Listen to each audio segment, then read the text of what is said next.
Satu orang ini pernah menantang negara, membeli para jenderal, dan hampir menggulingkan pemerintahan yang sah. Ini bukan film, ini nyata. Dia dicintai, ditakuti, dimusuhi, bahkan diabadikan. Berawal dari jalanan sempit Medellin, Kolombia, hingga ke lorong-lorong kekuasaan global. Satu nama menggema, Pablo Escobar. Don Pablo Escobar. Don Pablo. Awalnya, kehidupan pria ini sangat sederhana. Pablo Emilio Escobar Gaviria lahir pada 1 Desember 1949 di Rio Negro, sebuah kota kecil di wilayah Antioquia, Kolombia. Pablo tumbuh besar di Medellin sebagai anak ketiga dari 7 bersaudara. Ayahnya, Abel de Jesus Escobar, adalah seorang petani sederhana, dan ibunya, Hermelda Gaviria, hanyalah seorang guru sekolah dasar setempat. Ketika Pablo masih kecil, keluarganya pindah ke kota Medellin, sebuah kota industri yang saat itu sedang berkembang pesat, dengan populasi yang cukup padat, membuat kota Medellin saat itu syarat dengan kriminalitas. Pablo sejak remaja memang terkenal pandai di sekolahan. Ia aktif dalam organisasi sekolah dan juga dikenal sebagai organisator sekaligus aktivis. Bahkan pernah, saat ada penggalangan dana sosial di sekolah, Pablo ini mendapatkan uang yang cukup banyak dan digunakannya untuk berbagai kegiatan sekolah. Tapi, kemiskinan dan kehidupan kota Medellin yang keras merubah semuanya.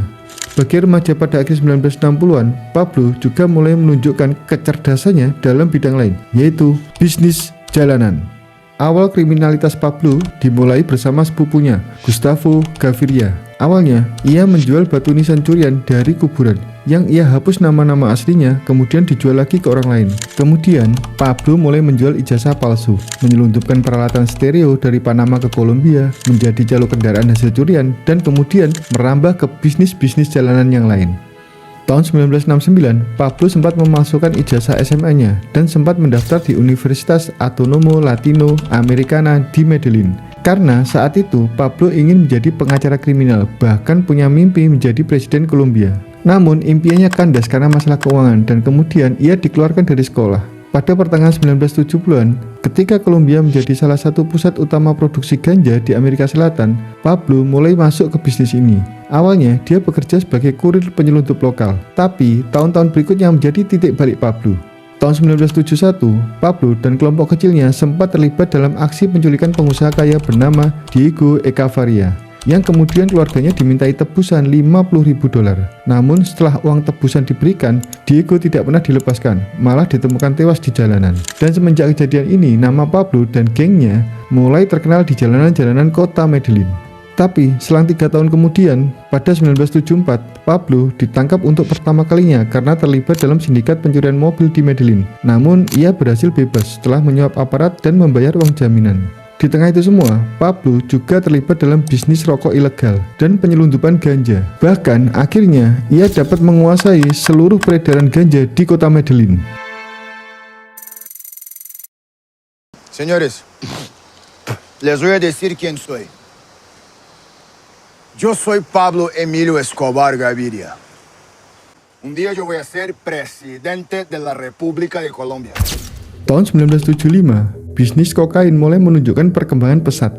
Melihat peluang ini, Pablo memutuskan untuk beralih dari perdagangan ganja ke kokain. Alasannya sederhana, karena keuntungan jual kokain bisa 10 kali lipat dibandingkan ganja. Dan ini adalah sebuah keputusan yang akan mengubah hidup Pablo selamanya. Memang banyak orang mengakui bahwa Pablo itu memang jenius. Ia dengan cepat menyadari potensi besar dari perdagangan kokain, mengingat posisi strategis Kolombia yang berada di antara daerah penghasil daun koka di selatan dan pasar konsumen yang sangat besar di Amerika Utara. Selain itu, daerah pegunungan Kolombia juga sangat ideal untuk membudidayakan tanaman koka. Ditambah lagi, permintaan kokain di Amerika Serikat terus meningkat tajam saat itu. Pada awalnya, Pablo menggunakan jaringan penyelundupan ganja yang telah ia bangun untuk mengangkut kokain. Namun kemudian, ia mulai membangun jaringan baru yang lebih besar dan lebih terorganisir. Ia membeli daun koka dari Bolivia dan Peru, membawanya ke Kolombia, lalu memprosesnya di laboratorium rahasia yang tersembunyi di dalam hutan.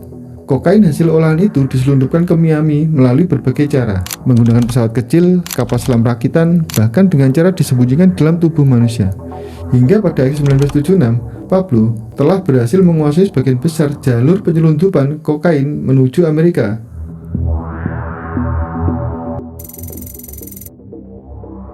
Pada 26 Mei 1976, Escobar dan beberapa anak buahnya ditangkap di Medellin saat membawa 39 kg kokain murni. Ini adalah penangkapan resmi pertamanya terkait narkoba. Tapi, penangkapan ini menjadi momen penting dalam hidupnya. Karena saat itu, Pablo menyadari satu hal. Kalau ingin bisnisnya bertahan, dia tidak bisa menghadapi hukum seperti orang biasa. Maka, ia pun mulai menyuap semua orang, mulai dari polisi, hakim, hingga jaksa, dengan uang yang cukup besar. Tapi, bagi yang tidak bisa disuap akan dihabisi, seperti agen-agen yang menangkapnya saat itu. Dan sejak saat itu, Pablo mulai menerapkan prinsip yang sangat terkenal. Plata o plomo. Ustedes eligen. Perak berarti uang, timah berarti peluru. Yang artinya, siapapun yang berani menolaknya akan dibayar atau dihabisi. Pada akhir 1976, bisnis kokain yang Pablo miliki berkembang pesat, sehingga Pablo sadar bahwa bisnis ini terlalu besar untuk dimainkan sendiri. Kesadaran inilah yang membuat Pablo mengundang beberapa penyeludup lokal ke pertemuan rahasia di sebuah hotel pada tanggal 8 November 1976. Dari sinilah lahir cikal bakal kekuatan besar yang akan mengguncang dunia, Kartel Medellin. Dalam kartel ini ada Gustavo Gaviria sepupunya, Carlos Lehder, Ochoa bersaudara, Fernando Galeano, dan Jose Gonzalo Rodriguez Gacha, atau yang kelak dikenal dengan julukan El Mexicano.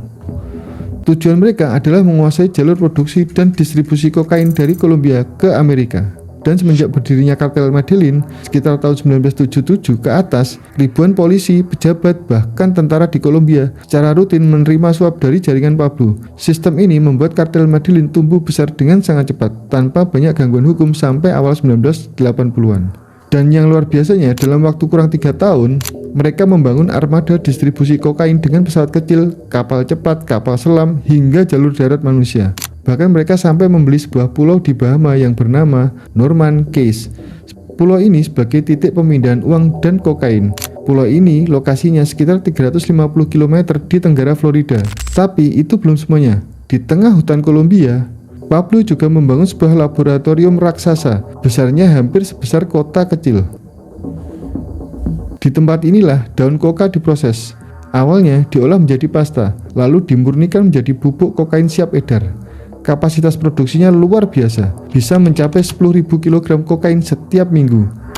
Oleh karena itu semua, pada Maret 1979, kartel Medellin resmi menguasai jalur utama penyelundupan kokain ke Miami dan Florida.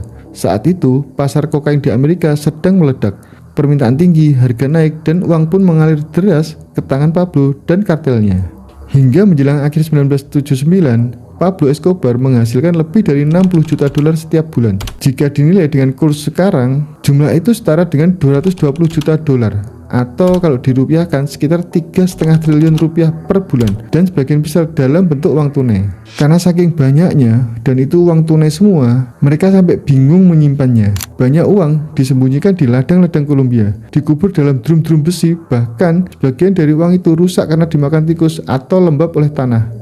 Dan di balik kekayaan yang luar biasa itu, lahirlah kekuatan yang bahkan negara pun gentar menghadapinya. Jika ada penjahat yang kehidupannya penuh dengan kontroversi, mungkin Pablo Escobar adalah salah satunya.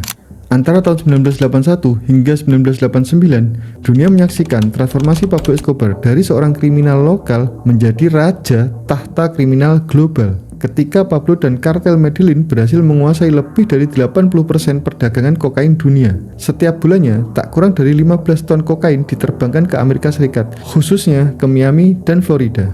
Pasarannya pun melonjak tajam, dan dari sana Escobar menghasilkan hampir 70 juta dolar per bulan. Tapi Pablo itu nggak puas sampai di situ. Ia punya ambisi yang lebih besar.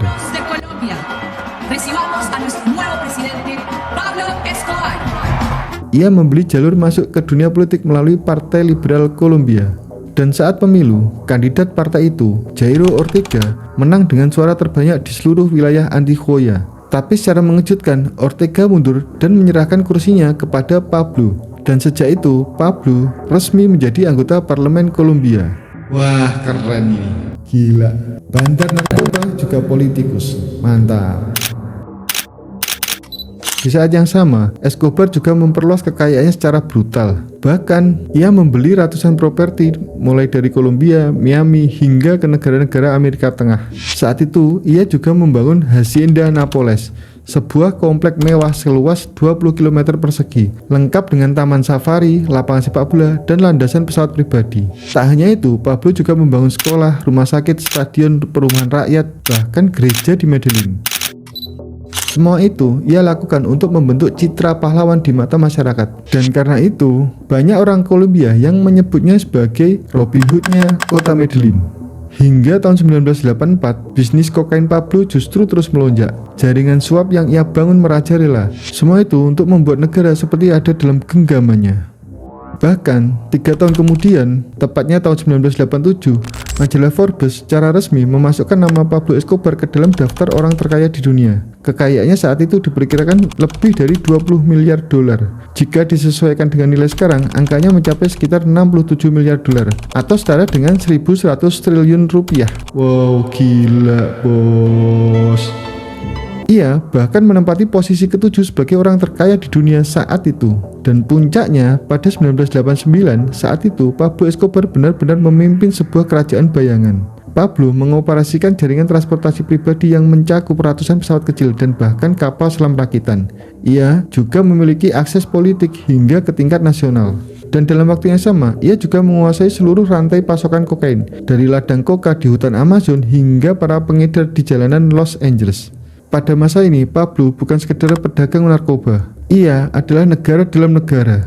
Ia adalah hukum di tempat hukum tidak lagi berlaku. Tapi, di mana di mata rakyat miskin Medellin, Pablo adalah dewa yang turun ke bumi. Dan di mata pemerintah Kolombia dan Amerika Serikat, ia adalah ancaman terbesar bagi keamanan nasional. Inilah era di mana satu orang dengan kekerasan, kekayaan, dan pengaruhnya mampu mengguncang dunia. Tahun 1984 menjadi titik balik yang menandai awal runtuhnya kerajaan Pablo Escobar. Saat itu, perselisihan besar terjadi antara Pablo dan Menteri Kehakiman yang baru, Rodrigo Lara Bonilla. Lara mulai curiga dengan kekayaan luar biasa yang dimiliki Pablo, sehingga ia melakukan penyelidikan. Hasilnya, Lara menemukan bukti bahwa Pablo pernah ditangkap pada tahun 1976 karena keterlibatannya dalam perdagangan kokain. Mengetahui hal itu, Lara langsung mengungkap informasi tersebut di hadapan Kongres. Tidak hanya itu saja, ia juga mulai menyerang bandar-bandar narkoba yang lainnya.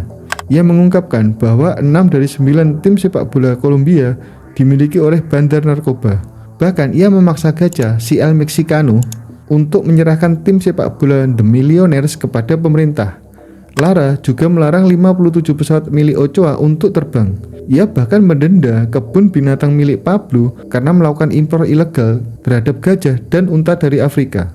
Akibat perselisihan ini, beberapa bulan kemudian, Pablo dikeluarkan dari Partai Liberal. Meskipun begitu, saat Pablo mengundurkan diri dari Kongres dengan tegas menyatakan bahwa ia tidak akan pergi begitu saja. Sementara itu, saat yang hampir bersamaan, pemerintah Kolombia mulai memperketat peraturan terkait penyelundupan narkoba.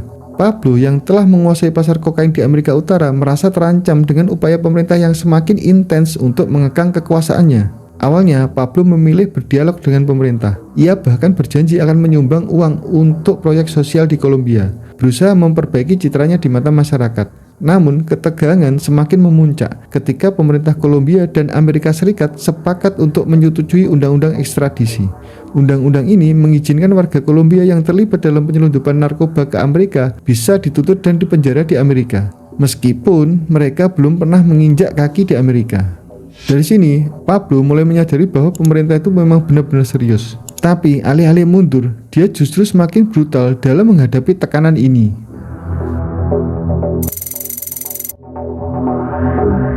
Puncak kebrutalan Pablo Escobar dimulai pada 30 April 1984 ketika Rodrigo Lara Bonilla, Menteri Kehakiman Kolombia yang terkenal dengan sikap tegasnya melawan kartel narkoba, ditembak mati di Bogota oleh pembunuh bayaran yang disewa oleh Pablo.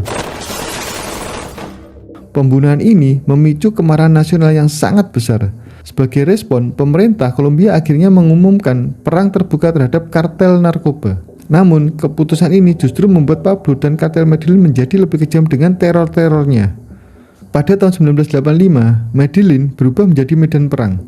Bom mobil meledak di mana-mana. di kantor polisi, di jalanan, bahkan di pusat-pusat pembelanjaan. Ratusan hingga ribuan orang menjadi korban dari serangan teror ini. Selain itu, Pablo juga mendanai kelompok gerilya M19 yang merupakan kelompok komunis yang terdiri dari mahasiswa dan kaum intelektual yang terpengaruh oleh ideologi Karl Marx. Pemimpin mereka, Ivan Torres, adalah seorang profesor sejarah yang nggak tahu apa-apa tentang perang gerilya. Pada 6 November 1985, kelompok gerilya M19 yang didanai oleh kartel digunakan Pablo untuk menyerbu istana kehakiman di Bogota. Mereka menghancurkan gedung Mahkamah Agung dan membakar ribuan dokumen yang berisi bukti keterlibatan Pablo dan kartelnya dalam perdagangan narkoba. Pengepungan ini berakhir dengan lebih dari 100 orang tewas, termasuk 11 hakim Mahkamah Agung Kolombia.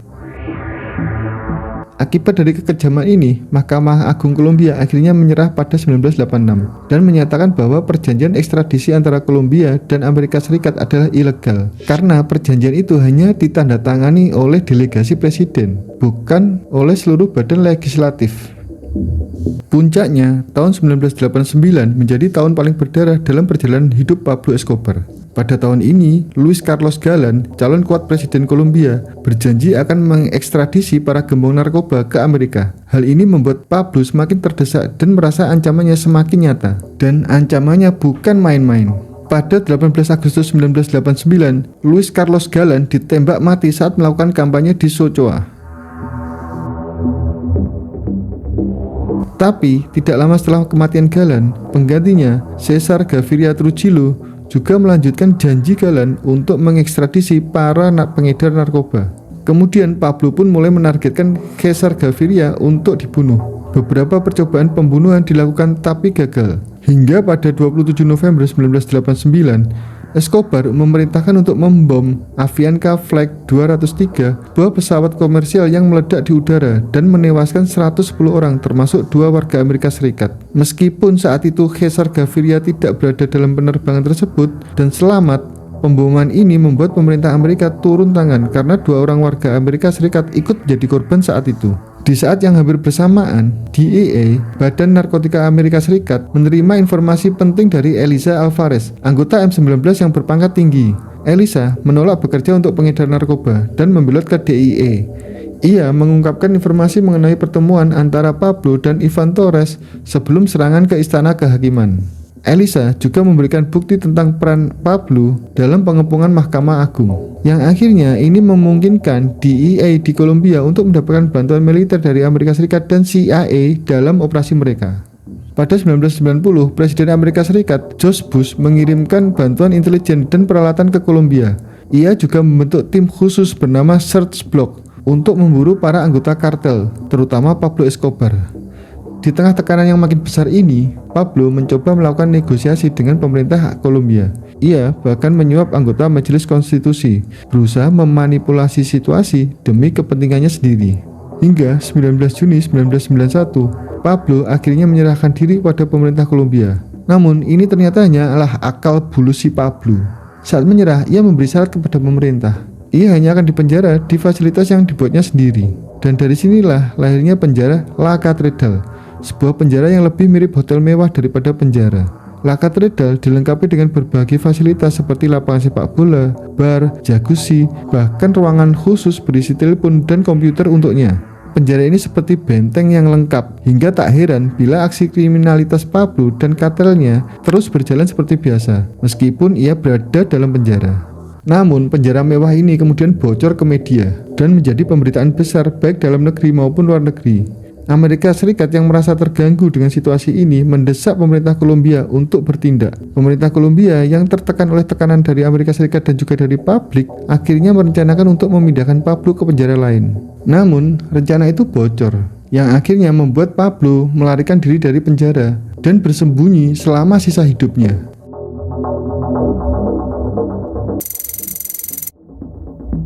Pada 2 Desember 1993, pasukan khusus Kolombia bersama agen DEA Amerika Serikat akhirnya menemukan tempat persembunyian Pablo Escobar. Mereka langsung menggerebek lokasi tersebut dan terjadi baku tembak sengit. Pablo Escobar akhirnya tewas tertembak di atap rumah tempat ia bersembunyi di kota Medellin. Saat itu, usia Escobar baru 44 tahun dan ia telah menjadi buron selama 16 bulan sejak melarikan diri dari penjara mewah La Catedral pada 22 Juli 1992. Namun, kematian Escobar bukanlah akhir segalanya. Dan saat itu, kondisi Kolombia juga gak langsung membaik. Tahun 1999, Medellin jadi kota paling berbahaya di dunia dengan 381 pembunuhan per 100.000 orang. Banyak mantan buah Escobar membentuk geng jalanan baru dan saling berperang selama bertahun-tahun. Tapi yang paling mengejutkan, sebagian masyarakat Medellin masih sangat menghormati Pablo Escobar. Bagi mereka, Pablo adalah Robin Hood, sosok yang pernah membangun rumah untuk orang miskin, membuat lapangan sepak bola, dan membagikan uang secara cuma-cuma. Namun, di mata dunia, Pablo adalah salah satu penjahat terkaya sepanjang sejarah. Saat ia meninggal, kekayaannya diperkirakan mencapai 30 juta US dollar, yang saat ini setara dengan 80 miliar, atau kalau dirupiahkan, itu sekitar 1.200 triliun rupiah di tahun 2025. Dan pada tahun 2012, keluarganya membuka Museum Pablo Escobar di Medellin. Isinya menampilkan mobil anti peluru, foto keluarga, hingga perabotan dari penjara pribadi Escobar, La Catedral. Dunia memang tidak pernah bisa melupakan nama Pablo Escobar. Namanya kini menjadi legenda dalam film, serial TV, musik, kadang digambarkan sebagai legenda dan pahlawan, kadang dijadikan pelajaran mengerikan tentang kekuasaan, keserakahan, dan kehancuran. Hari ini, Escobar adalah simbol paradoks, harapan bagi sebagian kecil yang ia bantu, tetapi sebuah peringatan kelam bagi seluruh dunia tentang betapa satu orang bisa mengubah sejarah dengan darah, uang, dan rasa takut.